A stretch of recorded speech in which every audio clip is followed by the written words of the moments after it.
All right, guys, we're going to get started. Thank you for giving up part of your time this afternoon. I know we all have a lot of demands. For those who don't know, I'm Zach Murray. I'm the president for the Ponca City Association of Classroom Teachers, and we're kind of doing an update on where things are with education funding and where we're headed for this year.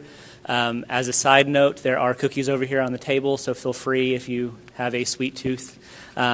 With us, we've got Catherine Bishop, Vice President of OEA, who is going to be going over year 2 of the Together We're Stronger plan and kind of an update on everything revolved around that. So I'll turn it over to Catherine. Thank you. So Zach is making me wear this. We're recording for those who aren't here. Oh, that's what we're doing. We're recording for those that are not here. So thank you guys for having me today. It's great to see familiar faces. My name is Catherine Bishop. I'm a National Board Certified Teacher, 23-year career educator from the other PC, Putnam City, in the metropolitan area. I taught students with disabilities in the area of emotional disturbance, and I loved every day that I was in the classroom. And then I was elected to serve as vice president, so I'm on release from my district to serve in that capacity, and my feelings haven't changed. I love every day what I get to do for our teachers and support professionals around the state, around our state. So Zach asked me to come and talk to you a little bit about kind of where we're at in our second year of our Together We're Stronger plan. But here's reality. You can't say what we're doing without giving you a little bit of historical knowledge of where we've been and how we got to where we're at. And I apologize that this slide is not clearer. But Zach, I'll be happy to send this to you, okay? But we have to go back to are you ready? 1989, 90, right? House Bill 1017. We had this historic bill that not only brought about reforms, the reforms that we like to talk about, the positive reforms, the lower class sizes, money for professional development, all those wonderful things that 1017 had, plus additional funding for our schools and for our teacher pay raise, and it passed the House beautifully, and it got to the Senate, and it was lacking 4 votes not to pass the bill, but on the emergency clause, so it would go into effect before that next school year. 4 votes. And even more historical than that, the pro tem of the Senate and the Speaker of the House came to the Oklahoma Education Association and said, could you help us get those 4 votes? Do you think teachers would leave their classroom in order to come to the Capitol to help us get those 4 votes? And our question to them was this: you bet we can get teachers to leave their classroom, but what are we going to do to get them back in?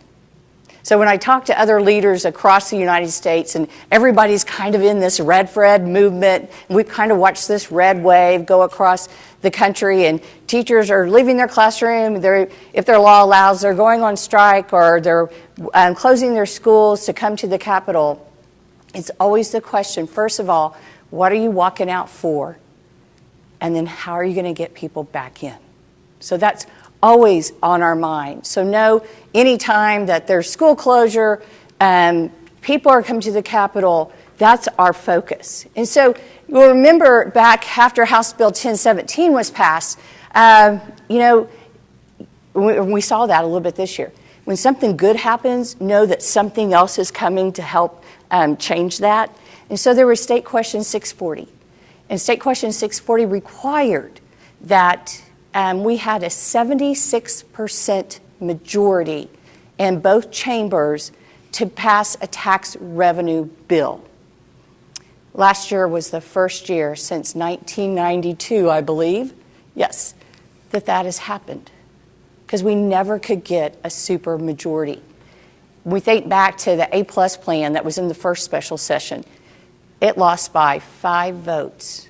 In any other state, that's a victory. And we're off and running and ready to go. But because of State Question 640, it has put a lot of unintended consequences on our state. The one thing that you don't have to have 76% to do is to cut revenue or to cut taxes. And we watched the effect of that over the years. So as we're kind of chugging along, we know since at least 2000, we've lost over $1 billion in funding to our classrooms, to our profession.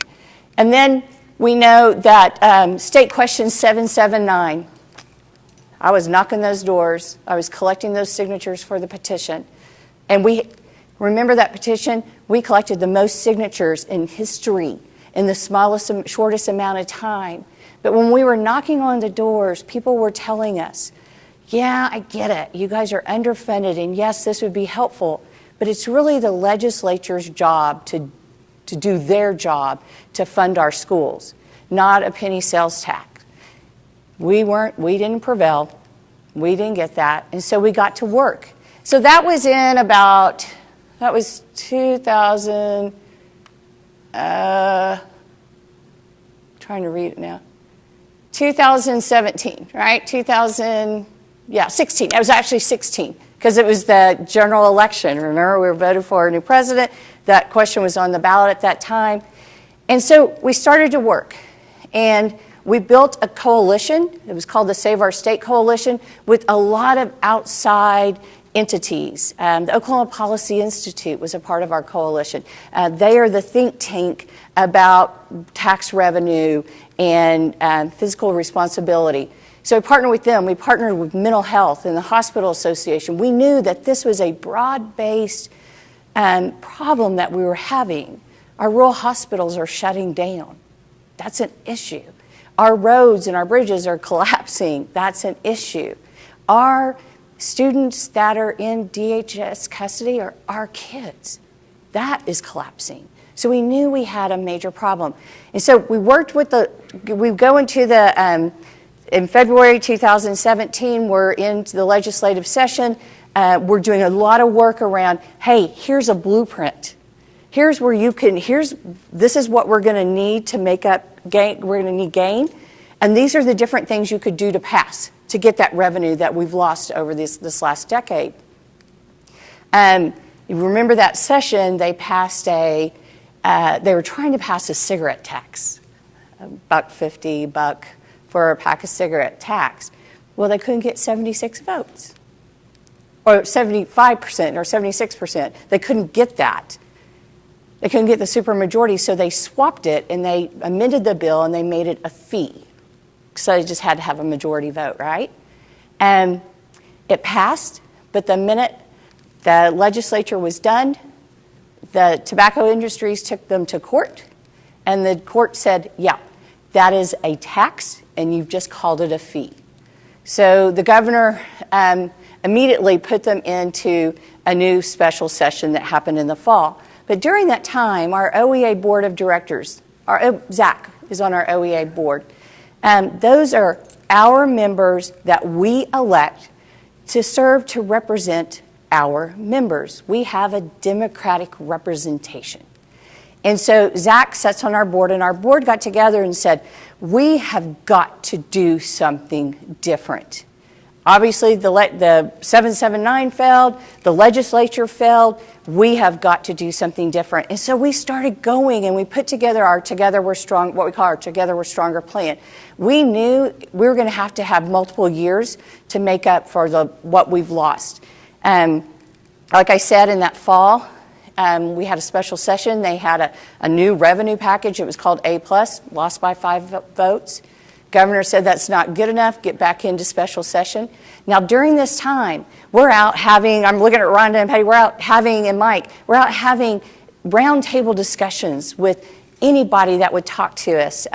Rhonda came to Ponca. I remember coming up here and talking about here's our plan. This is what we know we need to help our children. And so we started gathering data. What were people wanting? What were we needing? We go into we're now into December. The Board of Equalization has said, okay, here's how much money you have to spend. We knew we were still going to have to raise revenue. We didn't have enough coming in to get what we knew we needed for our teachers.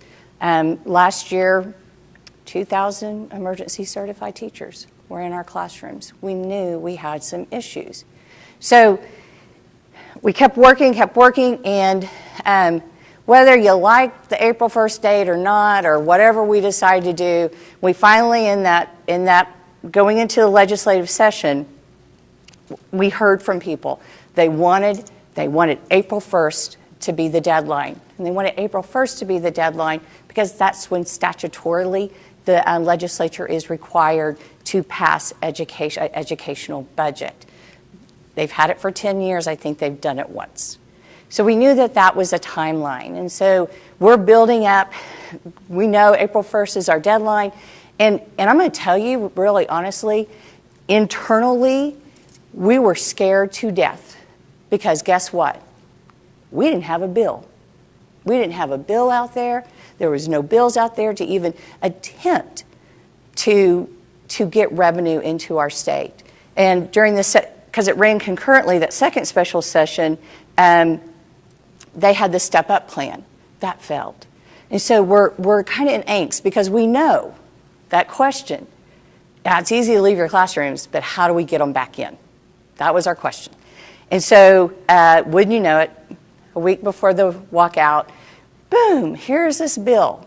And it was different than 1017, and that's why I like talking about 1017. 1017 was one bill, 4 votes. Last session, it was multiple bills, multiple votes that we had to have. And we were working with the legislature, and we said, wait till they get here on April 2nd. Just wait. And I always kind of use the example of my granny, who will be 99 in a couple of weeks, how I'd be at her house on the farm, and she would use a pressure cooker. So you know about a pressure cooker. It's that little doodad thing on top, and it's like, and my granny said, don't touch it because it's going to explode. If you knock it off, it will explode. So I was scared to death. I never touched it. Wanted to, but I didn't. So here's this pressure cooker. This train is moving down the track. And a week before April 1st, they passed House Bill 1010XX that provided that needed funding for this. And but you know what? It didn't matter because people were still coming and created activism around our state. And so appreciative for Ponca City Schools and how you guys were there and you were actively engaged with your legislators. That was wonderful. And then we knew after this passed, guess what was going to pop up? Here comes State Question 640 with us. And the difference between the petitions that we gathered in 779, you have to have, that's an initiative petition. And so you have to go through all the languages and gets challenged in the courts, and then you get to start collecting signatures. And you're required to get around about 200,000 signatures for an initiative petition. Well, 640 allowed for a referendum petition. And a referendum petition works just the opposite. You can start collecting signatures, and then you take the language through the courts, and it can be challenged. And they only needed 41,000 signatures. And do you remember how you were feeling last year at the end of the year? Did we get a pay raise? Are we going to get a pay raise?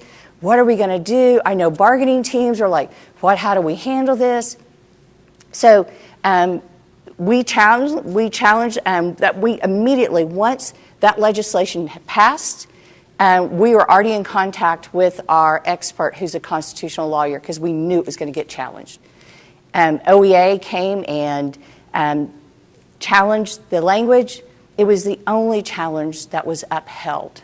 The only challenge that was upheld. And they really still had time to refile language, but they chose not to. So that was a good thing. That was a great thing. So that kind of brings us where we're at. So what did we accomplish last year? And I think this is probably the hardest thing of all, because remember when we left the Capitol, we were at a tent, right? And emotions are high. And we're not really sure what we got.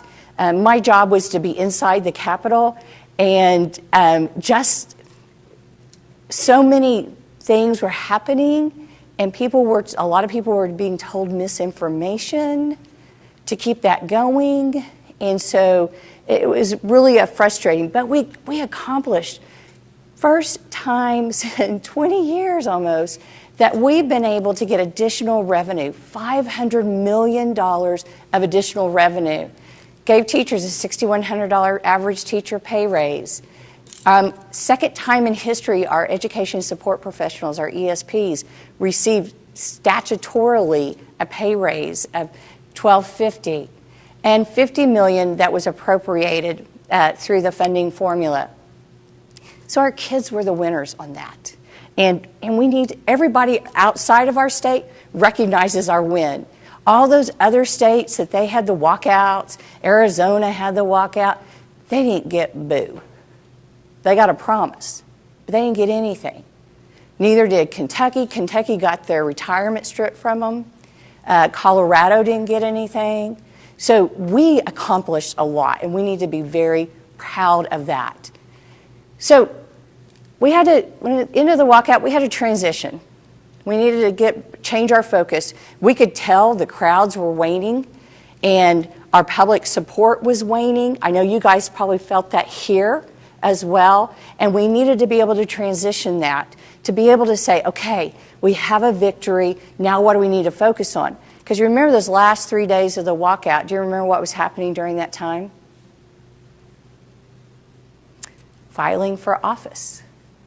So those are the last 3 days candidates could file for office. In 2016, we had over about 400 candidates, largest in state history. How many times have I said that today? Largest in state history. But in this last election, over 700 candidates filed for office. 700 candidates, which is just unthinkable. In some of those open seats, we had sometimes primary races that were 9 to 10 candidates deep. So people got activated, and they said, you know what, I'm going to put my name on the line, and I'm going to run for office. We had, out of that 700, we had 112 education candidates. It means that they were either an administrator, a teacher, an ESP. We're not counting if you were on the school board, but you had to have been an employee of a district of some types, or higher ed as well. And of that 112, 43 were OEA members. When we got to the general election, we still had 56 education candidates in the running. And of that, 26 or so were our members. So I'm so sorry you can't see this. So this is a sheet that just shows all these people. There's a whole bunch of them up there. They're no longer in office that voted against House Bill 1010. XX. As Alicia likes to say, double X. But I have an arrow pointed to one candidate, and the teachers in that district started building a relationship with her. And she would have coffees on Friday mornings, and so they would go to these coffees and try to get her to understand the needs of education. And what they quickly realized is she didn't understand her needs.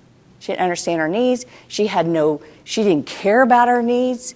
And what this group did was they not only found a candidate to run against her and beat her, but they worked for him. And they got out and they knocked doors and they held signs and they worked hard for this new candidate that won. So our locals got involved. We had districts across the state that closed school on election day to make sure that everybody, the importance of that civic duty, getting out and voting. So that kind of brought us to the election and coming into this next legislative session. But we haven't stopped our focus. With our Together We're Stronger plan, we had a 3-year plan, $10,000 for teacher pay raise, $5,000 for support professional pay raise, $200 million into education funding through the formula, and a desperately needed cost of living adjustment for our retirees as well. That was the focus, and that focus hasn't changed.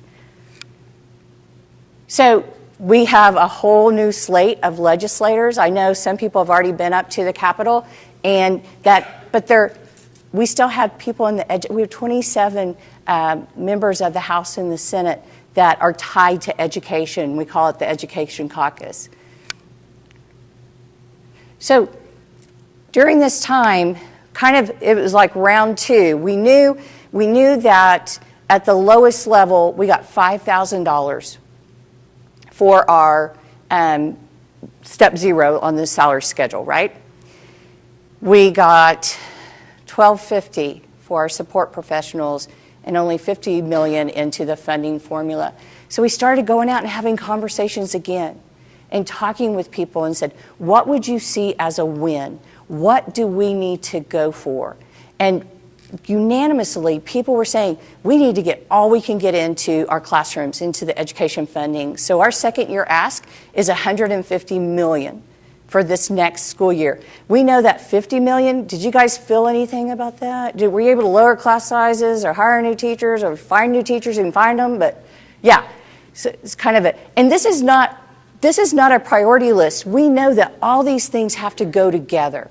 If we don't get teacher pay up, we can't attract and retain teachers. If we don't get more money into our classrooms, we're going to continue to have the textbooks that have duct tape on them, and continue to have lack of resources, not being able to have an AP class for many sites, and providing that intervention that our students need. So we're asking for the rest of that amount, $150 million. Teacher pay raise, $3,000, and then year three, $2,000. That would get us to that $10,000. And we know that our ESPs we were asking for $2,500 last year, and they only received $1,250. So it is important that our ESPs have a pay raise. And then a cost of living adjustment for our retirees at 8%. So kind of let me tell you where we're at now. Last April at our delegate assembly, which is our business meeting that your members are elected to come and represent you to make decisions on behalf of the association, we had a new business item that was passed. And it basically said this in the synopsis, that if our year two of our Together We're Stronger plan is not met by April 1st, we will have some type of statewide concerted effort. We didn't say a walkout. We didn't say this or that. We just said statewide. And to be honest with you right now, we're listening and saying, what are people wanting? I know Zach has been having conversations with people, asking them, what is a win to you? And what would you be willing to do for that? So that's where we're at. Let me tell you where the legislature's at right now. Depends on what side you talk to, the House or the Senate. But remember, all the appropriation bills have to come out of the House first. So we know the governor, not sure where he got his math, but that $1,200 teacher pay raise is going to make us top in the region. Well, we know, sure, if you don't count for all the other pay raises that they've gotten, you can't take 2017 data and add our pay raise to it and then not adjust for anybody else, because we know they're getting ready to pass legislation in Texas to give them a $5,000 teacher pay raise. So it's passed out of the House. That bill is passed out of the House. It's now sitting over in the Senate. And they probably won't even touch it until they get all those, because they got to get the bills out of the opposing houses the next week or so. So they're only talking right now about $30 million for schools. $30 million for schools. And that $30 million that was earmarked for textbooks last year out of that $50 million, that didn't even buy one textbook for every student in our state. So they're out on there. They refuse to talk about an ESP pay raise. They refuse to talk about that. And our COLA bill, Representative Avery Fricks out of Muskogee ran the COLA bill, and he ran it as at 8%. To get it out of committee, it went down to 2%, and we feel very confident that it's going to get amended on the floor to be a 4%. So that's a good thing for that. And that one doesn't cost any money because our pension system is well funded enough that we can fund it out of there. So that's where we're at. I'm happy to answer any questions that you have. So let me ask you, knowing all those things, what would be a win? What would be a win for you? A win for me is the pay raise for support employees. That's a deal breaker.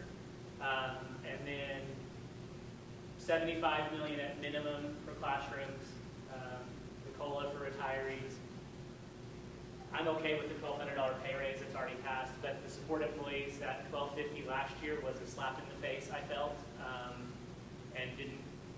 That was after taxes, $75 a month. At full-time, for a full-time support. For a full-time. So they definitely need something more, and that, for me, is a deal breaker. What else? That's what we talked about all last year too, when we were walking, that the support people have got to get better. Absolutely. Yeah. Our average, let me give you two facts. Our average paraeducator or teacher assistant makes about $16,000 a year. That's the average. Our average, if I take all the ESPs and clump them in, the average salary for an ESP is $21,000. So it's, and I don't want to hear, yeah, you get your summers off. No. Our hardest working professionals, they keep our schools going, is our support professionals. What would be a deal breaker? I know Zach said that would be a deal breaker for him. Well, I think the cost of living also, I mean, like you said, it's not going to, they don't have to raise money to do that. Basically, it's not Yeah. something. Yeah. My mom's a retired home ec teacher, and I know we don't call it home ec anymore. She will turn 80 next week. She's like with my granny, but she's going to turn 80. And she subs every day. And now she'll tell me, I just love it. I mean, I just love being in the classroom. But it helps her have, her ends to meet, because every year we think about it this way. And finally I said, Mom, let's put paper to pencil here. I'm not understanding what you're saying. And she showed me that, yes, you always hear about they live on a fixed income. I'm like, yeah. But she goes, I don't live on a fixed income. I live on a fixed income that's decreasing, because every year the insurance goes up. And they don't have all their insurance paid for. So it's, in fact, this from last year to this year, it went down $200 a month. So what are you willing, what would that concerted effort look like to you? Or before that?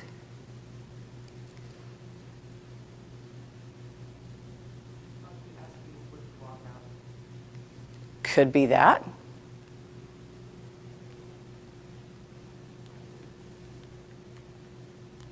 I did not say that in this room, that we're walking out. I still have PSTD from last year a little bit. I will point out that one of the larger Facebook groups around education in Oklahoma did a poll, not scientific, although they claim it is, that of the respondents, barely half have even made contact with their legislators already this session. So whatever action we do beginning April 1st has to be preceded by contacting our legislators, either calling them. Now, obviously, don't call them during contract time. So during lunch is okay, because that's duty-free lunch, and not using a school phone. Use your cell phone. We're emailing them. This is not your school email address. Or after school and all of that, but letting them know what we need. As an example, House Bill 2621, which expands tax credits to corporations and businesses that make donations for private school scholarships, has the potential to be heard today or in the next few days in the House. And so OEA was pushing, we may have gotten a text or emails from them yesterday to contact legislators and ask them to vote no on that.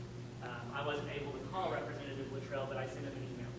Said, hey, this is not good, because while it doesn't directly pull money from education, it pulls it out of the state general fund. That reduces the amount that can go to everything else. And while we did see an increase in revenue, we're not stable enough to take funding away from our core agencies. We asked them to Vote no. Yeah, so in that bill, right now, currently, this is something we already have in place. There's a $3.5 million cap on it. That's all the money that they can give out, that people can donate. The bill that they have coming up wants to raise the cap. One bill is to 10 million and one bill is to 30 million. So that's 30 million right off the top. That's not going to come in through general revenue. And it just shrinks our pie. And when you shrink the pie, the pieces of the pie shrink, right? So I know that much about percentages. I know that. But I know that concept. And so it's going to be a really interesting bill to watch. The other bill to watch is it's in the Senate. To see what happens with this, it takes the Lindsay Nicole Henry Act that we have for our students with disabilities and provides a voucher for them that they can go to a private school if they show that the school can't meet their students' needs. They want to include, particularly one school in Oklahoma City. There's about 100 students that go there, and it's called Positive Tomorrows, and it's a homeless shelter, and they provide schooling for the kids. So they want to increase that. Well, that's 100 students that we're going to take money out of our education budget for that voucher when we have 26,000 students around our state that are homeless. And that's where we need the money. That's what we need the money. How many of you, okay, so tell me, I know Luttrell is is Luttrell everybody's rep? Does anybody have a different one? Pfeiffer? Okay. I always got to ask myself, how old is he? I think he's 12. He looks 12. Yeah, he looks 12. Who's Senate? You guys probably all have the same senator, don't you? Nope. Who do you have? Okay. Gotcha. Who is that? You, Coleman? Coleman? Okay.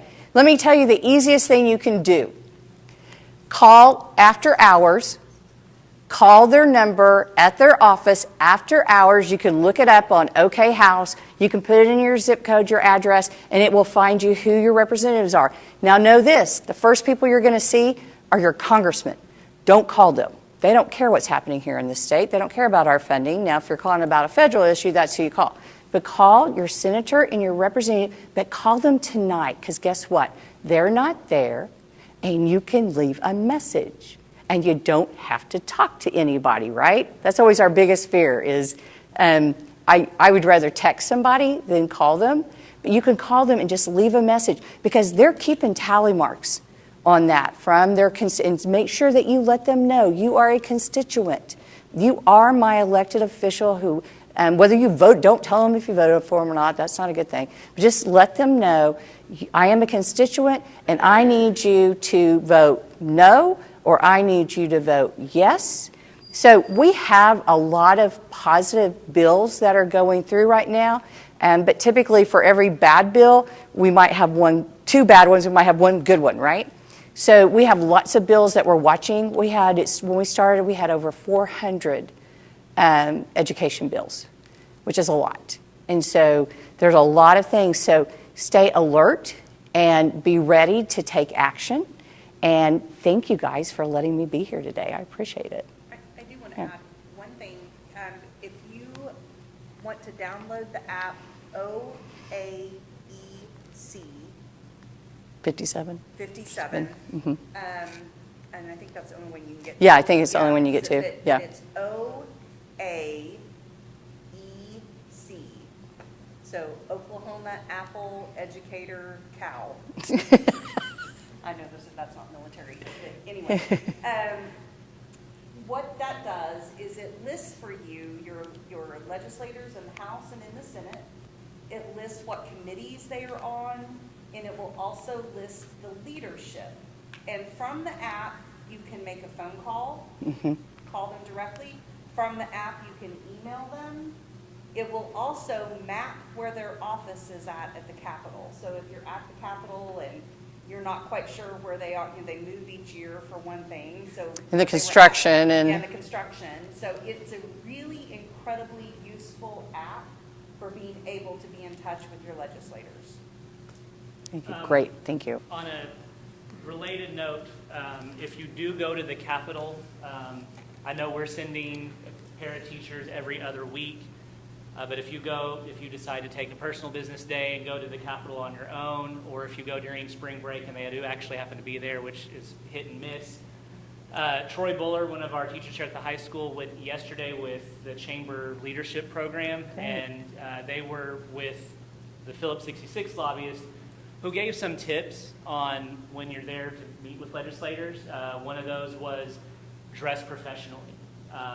So suit and tie for the men, professional dress for women, the whole, look professional.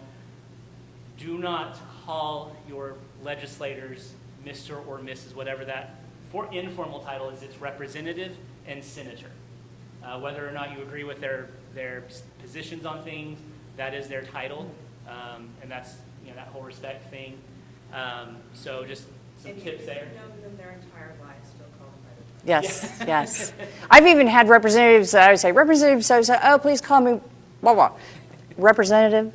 And I always said, but also I would remind people this. Remember where I said we were at last year? We were out of 10, right? Our emotions were high, we were running high, but this year we've got to reset. And when you go in to see your legislature, reset yourself, and the first thing you're going to tell them is thank you. We're not even going to give them an excuse to say, if you have Luttrell or Coleman, you won't, because they weren't in office last year. thank you for running. Thank you for serving, but get a thank you in there the very first thing, because that's their favorite thing to do is those teachers came up and they didn't even say thank you. So thank them, please thank them for running if they're new, for stepping up and serving.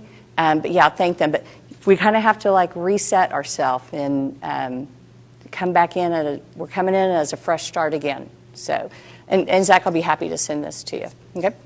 So thank you guys for being here today.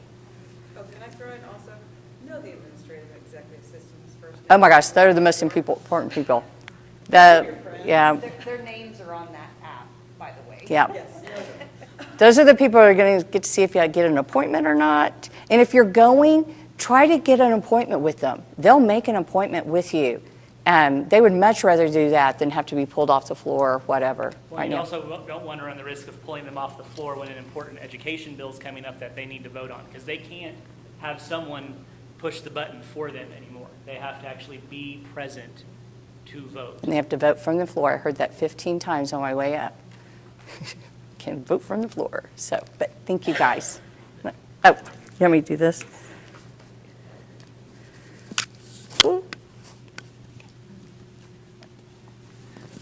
All right, so if you have any other questions related to what's going on at the Capitol, I might be able to help. If not, I know people who do know more than I do. If you do go down on your own, you can always go by the OEA office and find out what specific bills we are needing to be aware of. They may ask you to not only speak to our legislators, but also those that we know might be on the fence. If we know that, I'm going to throw a name out there, he may or may not be on the fence on something, but Avery Fricks. If we know that he's iffy on something that we need to either fail or pass, we may be asked to go talk to him like, hey, here's why we need you to vote this way. I know I'm not your constituent, but your vote's important on this. Tell your stories what's happening in your classrooms. This is why we need lower class size. Not the story I take till midnight to grade all the papers I got to grade, but I cannot give my students the one-on-one attention that they deserve. So we need lower class size. Or even a safety issue. I had a class a few years ago. I have a lab classroom. Lab tables designed for 4 students each, total of 24 in my classroom. I had a roster of 30. The classroom next to me was empty, so when we weren't doing labs, I used it, but it was still tight quarters. But having 6 students or 5 students at each lab table, actually I think I had more than 30 initially.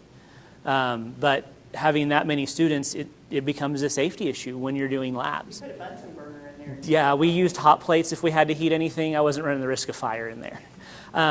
So know your stories. And if you go down there and you're not sure kind of how to do things, OEA staff at the OEA office, which is just across the street, will be more than willing to help. Ivy Riggs, she is one of the LPO staff, legislative and political organizing staff. She's more so in the southeast part of the state, but she does an excellent job with teaching how to tell your story. She does an awesome job. But all the staff there will definitely be able to help in what to do and what to say. But they always give us great talking points. You don't want to go in not knowing what you're going to talk about. Yeah. So if there's no other questions for me or for Catherine, we are done for the evening. Thank you for coming out. Grab some cookies on your way out. I do need my building reps to stay for a few minutes. I won't keep you very long. We need to go over a couple things for something for next week.